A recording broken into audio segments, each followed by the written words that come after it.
I'm Sensei Alex Kakuyo, North American contributor for Buddhist Global. Thanks for joining me for this episode of The Ordinary Buddhist.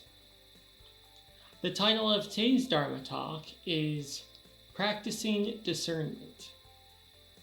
Before we get into that, please subscribe and hit the notification bell. That way you'll be notified when I post talks in the future.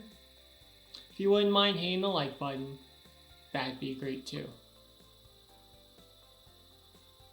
In Buddhism, we are taught to use our inner wisdom to practice discernment, which is to say we are to think through our actions, our speech, and determine what's the best way to use these things to end suffering for ourselves and others.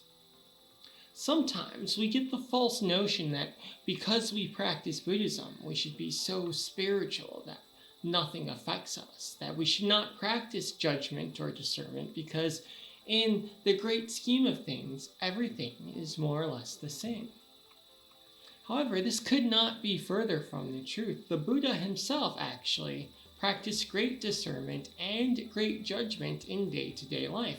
How else could he have come up with the Four Noble Truths and the Noble Eightfold Path?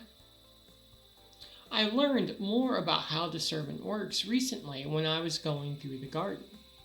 As you know, this time of year is when I start covering up the beds with mulch and things of that nature, closing them down per se, so I can plant in them next year. And while I like to think of myself as a competent gardener, I must admit that there's a few more weeds in the beds right now than I'd care to admit.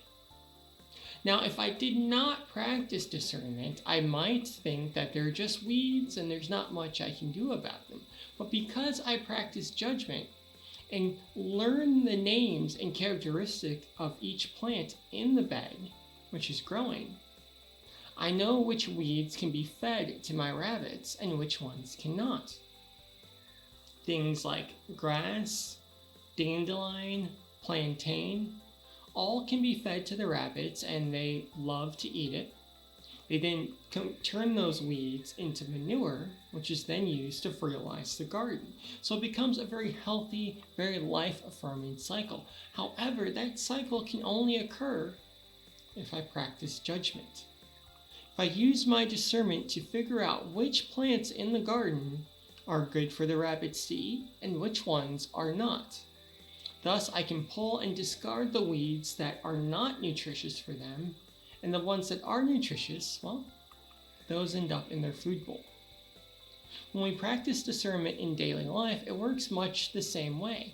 We are dealing with a variety of different experiences in day-to-day, and some of them are negative. They are weeds, more or less.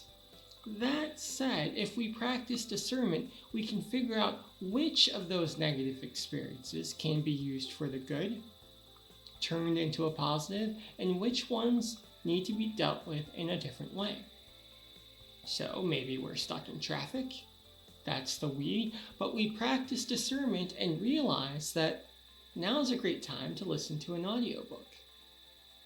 If we use our creativity and inner wisdom, if we practice good judgment as the Buddha teaches, we'll be able to make life easier for ourselves and others. And, like my rabbits, maybe we'll find some tasty treats along the way. Amitabha.